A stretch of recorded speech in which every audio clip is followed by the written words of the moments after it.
One man, one bridge, one axe, against an army of thousands. September 25th, 1066. The narrow wooden bridge at Stamford stretches across the River Derwent like a spine of destiny. On one side, the exhausted remnants of a Viking invasion force, caught off guard, scattered, many without their armor. On the other side, King Harold Godwinson's army, 15,000 English soldiers who have just force-marched 185 miles in 4 days. They are tired. They are furious. And they want blood. The math is simple. The Vikings are outnumbered, unprepared, and trapped. This should be a massacre, measured in minutes.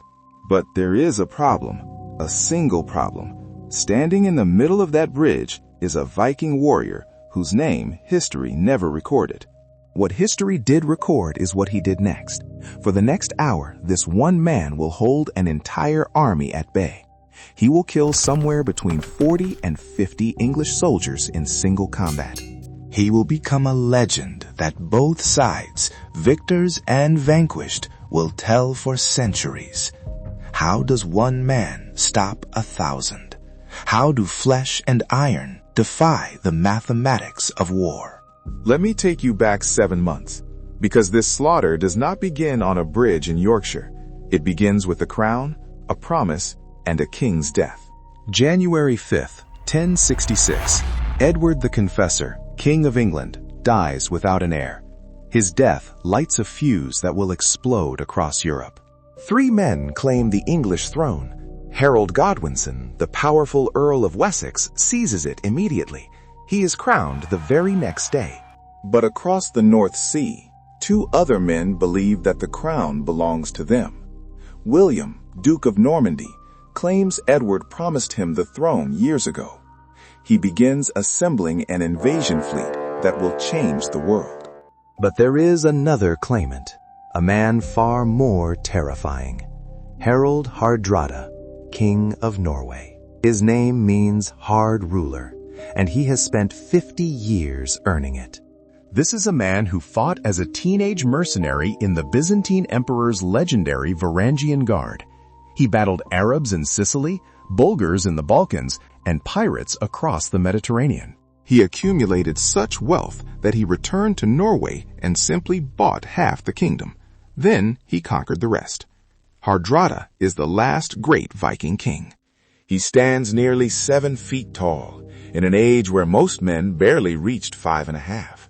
He has never lost a major battle. He believes, with the absolute conviction of a man who has taken everything he ever wanted, that England is his destiny. And he has an ally inside England itself.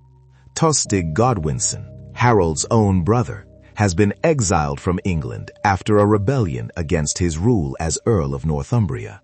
Burning with resentment, he has sailed to Norway with a proposition.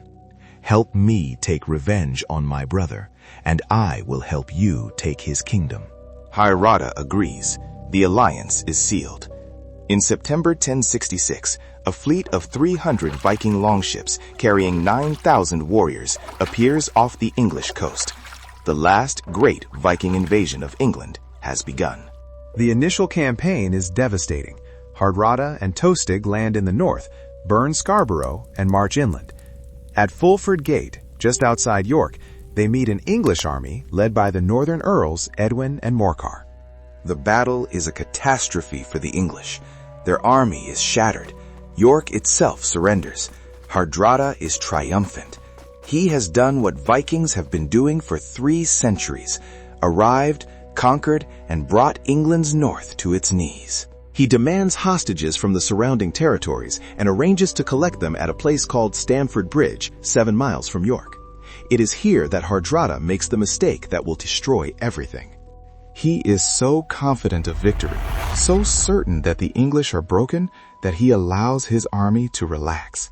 Many of his warriors leave their armor back at the ships, 20 miles away. It is a warm September day. They have just won a decisive battle. What possible threat could remain? Hardrada does not know that 185 miles to the south, Harold Godwinson has just received word of the invasion, and Harold's response defies belief. The English king gathers his army and begins one of the most extraordinary forced marches in military history. His men cover 185 miles in just 4 days. They march through day and night. Horses drop dead from exhaustion. Men collapse and are left behind. But Harold does not stop. He cannot stop. His kingdom is being torn apart. On September 25th, Harold's army arrives at Stamford Bridge. The Vikings are caught completely by surprise. Most are on the east bank of the River Derwent, lounging in the grass, waiting for hostages that will never come. Their armor is miles away. Their formation is scattered. They see the dust cloud first. Then they see the glint of thousands of spear points catching the morning sun. It is death on the march. Hardrada reacts immediately. He sends riders racing back to the ships to bring up the reserves and the armor, but that will take hours. Hours he does not have. His only chance is to delay the English long enough for reinforcements to arrive. The problem is the bridge. It is narrow, wide enough for perhaps 3 or 4 men to cross abreast. If the English cross quickly, they will slaughter the disorganized Vikings before they can form a proper shield wall. Everything depends on holding that bridge. This is where the legend begins.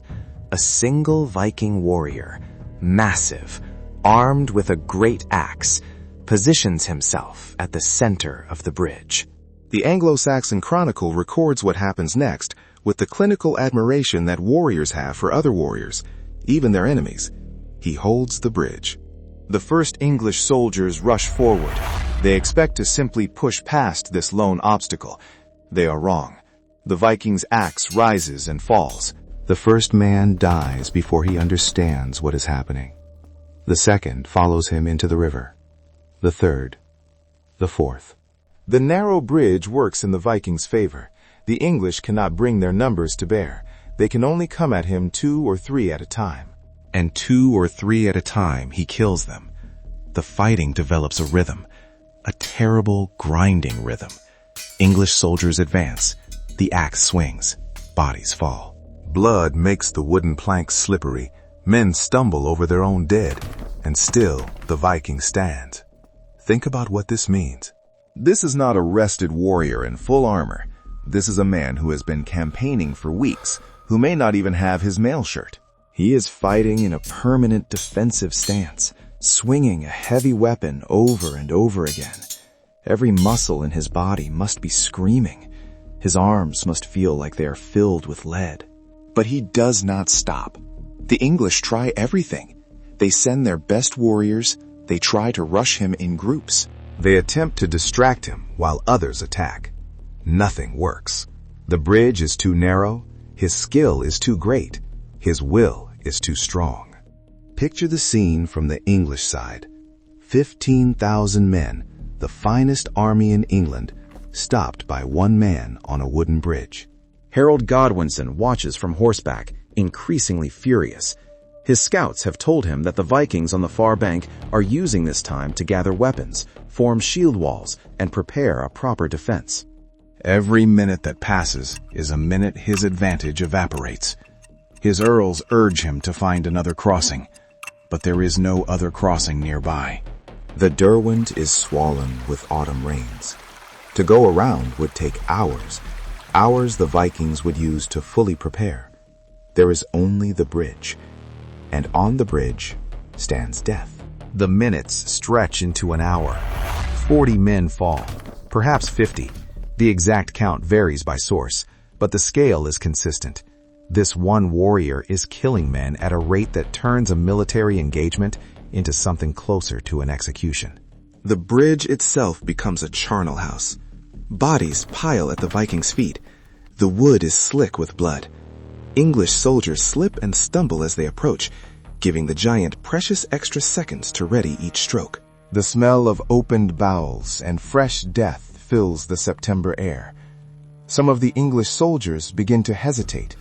They have seen what happens to the men who go first. They have watched friends and comrades die in seconds, cut apart by that terrible axe. It is one thing to face an enemy in battle, shield to shield, surrounded by your brothers.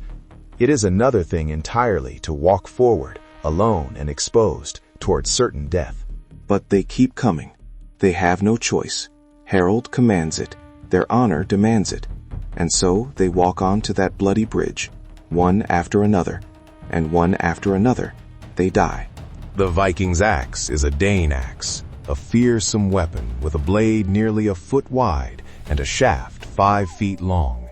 In the hands of a skilled warrior, it can split a shield, shatter a helm, cleave a man from shoulder to hip. The English shields are useless against it. Their swords cannot reach past its arc.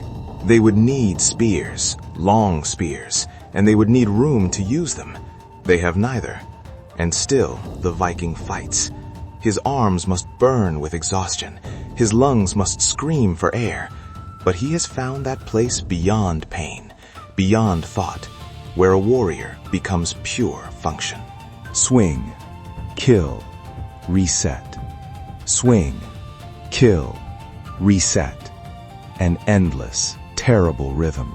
Harold Godwinson watches from the West Bank. His army is stalled. His men are dying. And across the river, he can see the Vikings finally forming a proper shield wall. Every minute that passes is a minute his advantage erodes. The English king needs a solution. And eventually, an English soldier finds one. Here is where the legend takes its darkest turn. The accounts are consistent, but terrible. An English soldier, some sources say a soldier, others say a local who knew the river, finds a small boat, or a swill tub, a half-barrel used for pig slop. He floats downstream, under the bridge, invisible from above. The current carries him silently beneath the wooden planks. The Viking cannot see him. He is focused on the endless stream of enemies in front of him. The soldier positions himself directly beneath the berserker. He looks up through the gaps in the wooden planks. He can see the Viking's feet, planted wide for balance. He can hear the thud of the axe, the screams of the dying, the roar of the battle above. And he thrusts his spear upward. The weapon pierces the Viking from below, striking him in the groin or the lower abdomen.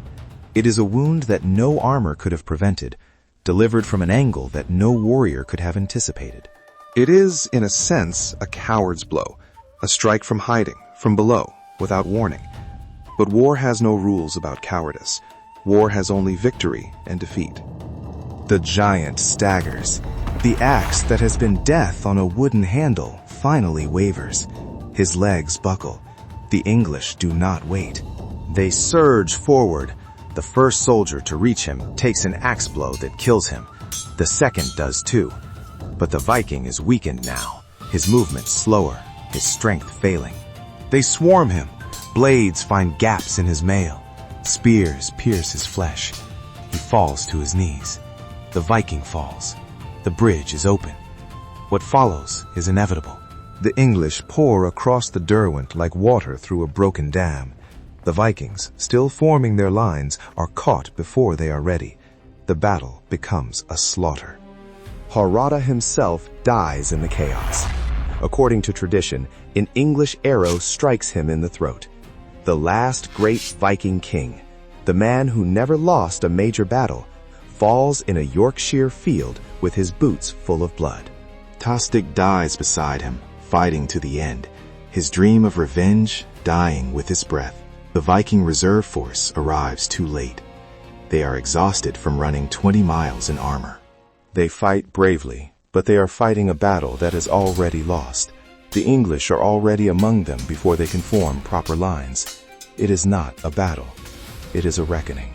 By nightfall, of the 9,000 Vikings who landed in England, fewer than 2,000 remain alive. They fill only 24 ships for the journey home. They came in 300. The field of Stamford Bridge is carpeted with the dead. Vikings lie in heaps where they tried to form their shield walls. The river runs red for miles downstream. Crows descend in black clouds, already beginning their grim harvest. The local peasants will spend weeks burying bodies, when they are not stripping them of valuables first. Stamford Bridge is not just a victory, it is the end of an era. The Viking Age, which had terrorized Europe for 3 centuries, dies on this field. Never again will a Scandinavian army seriously threaten the British Isles. The northern sea wolves are finally, permanently broken. But the victory is hollow, because even as Harold celebrates, messengers are racing north with catastrophic news. 3 days after Stamford Bridge, William of Normandy lands on the south coast of England with his invasion force. Harold must now turn his exhausted army around and march 250 miles south. He has just fought the battle of his life. Now he must fight another. Think about what this means for Harold's army. They have just completed a 185-mile forced march north. They have fought one of the bloodiest battles of the century. They are wounded, exhausted, and grieving for fallen comrades. And now they must march again, another 250 miles south, and fight another army at the end of it. Harold leaves the wounded behind. He leaves the slowest behind.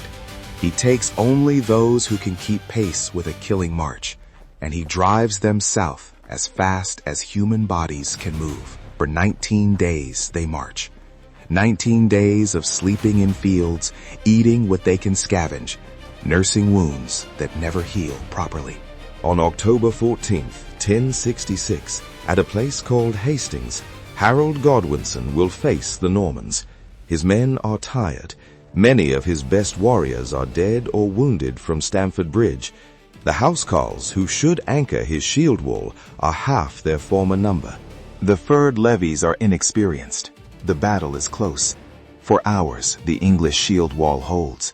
The Norman cavalry charges again and again. The English axes cut them down. It seems for a time that Harold might win, that England might remain English. But late in the afternoon, Harold is struck in the eye by an arrow. The English army collapses. William becomes William the Conqueror, and England is changed forever. Some historians argue that Stamford Bridge cost Harold the Battle of Hastings. The forced marches, the casualties, the exhaustion, they left his army weakened at the crucial moment. If the Vikings had never come, would Harold have defeated William? We will never know. But here is the bitter irony that history rarely acknowledges. That unnamed Viking on the bridge, the berserker who held off an army for an hour, he bought his king time that was ultimately wasted. Hardrada died anyway. The reinforcements arrived too late anyway. The Viking invasion failed anyway. His sacrifice changed nothing. The battle would have been lost regardless. Perhaps the Vikings would have been more organized when the English crossed. Perhaps a few more would have survived. But the outcome, the death of Hardrada, the destruction of the invasion, was inevitable from the moment Harold's army appeared on that horizon. And yet, 40 men, perhaps 50, 1 hour, 1 bridge, 1 axe. The English themselves recorded his stand with admiration. They were killing him, and they still respected him. The Anglo-Saxon Chronicle, a document written by his enemies, by the men who defeated his people, speaks of him with something close to reverence. That is the mark of something beyond ordinary courage. That is the mark of legend. We do not know his name. The sagas call him simply a giant of a man. The English chronicles do not name him at all. He was probably a warrior of no particular rank, no particular fame. Just a man who, when the moment came, chose to stand. But this is what the chronicles do not ask. The question that hovers over the whole story like morning mist over the Derwent. Why did he do it? Think about his situation. He is standing on a bridge, watching an army of thousands approach. His own forces are scattered and unprepared. His king is trying desperately to form a defense. Every logical calculation says to fall back, to die with his comrades in the shield wall rather than alone on a wooden bridge. But he stays. Maybe he was buying time and knew it. Maybe he calculated that every minute he held was a minute for his brothers to arm themselves. Maybe it was pure tactical thinking, cold and clear. Or maybe it was something else entirely. Maybe it was rage. Maybe it was that Viking fury that the sagas speak of, the berserker madness that turns men into weapons. Maybe he looked at that army and felt not fear, but hunger. Here at last was a fight worthy of a true warrior. Here was a chance to prove what he was made of. Or maybe, and this is the thought that haunts me, maybe he simply could not bear the alternative. Maybe retreating was worse than death. Maybe standing on that bridge, axe in hand, enemies falling before him, he was exactly where he wanted to be. Maybe those last minutes were not torture, but fulfillment. The sagas promise that warriors who died bravely in battle would feast in Valhalla, that Odin's Valkyries would carry them to an eternity of fighting, drinking, and glory. Did he believe that? As he swung his axe for the 40th time, muscles screaming, blood in his eyes, did he see the golden halls waiting for him? We cannot know. We can only know what he did. One man held a bridge against 1,000. One man killed 40 of his enemies before they found a way to kill him. One man became a legend that both sides told, for different reasons, for 1,000 years. The English told the story because it explained their delay. Because it honored a worthy enemy. Because there is something in the human heart that recognizes pure courage, even in the service of a lost cause. The Vikings, what remained of them, told the story because it proved that their way of life, their warrior code, and their belief in glory through battle were real. Even in defeat, even in death, their man had been magnificent. September 25th, 1066. The bridge at Stamford. 1 hour that changed nothing and everything. Hardrada died anyway. The invasion failed anyway. England fell to the Normans anyway. In the grand sweep of history, the berserker's stand was a footnote, a delay, a curiosity. But in another sense, it was everything. Because 1,000 years later, we are still telling his story. We still feel something when we imagine him standing on that bridge, alone against the world, axe rising and falling in the September sun. We still ask ourselves the question that he answered with his life. When the moment comes, the moment when standing means certain death and retreat means survival, what would you choose? He chose to stand. 40 men fell before he did. And that is why, a millennium later, we still speak his name. Except we do not know his name. We only know what he did.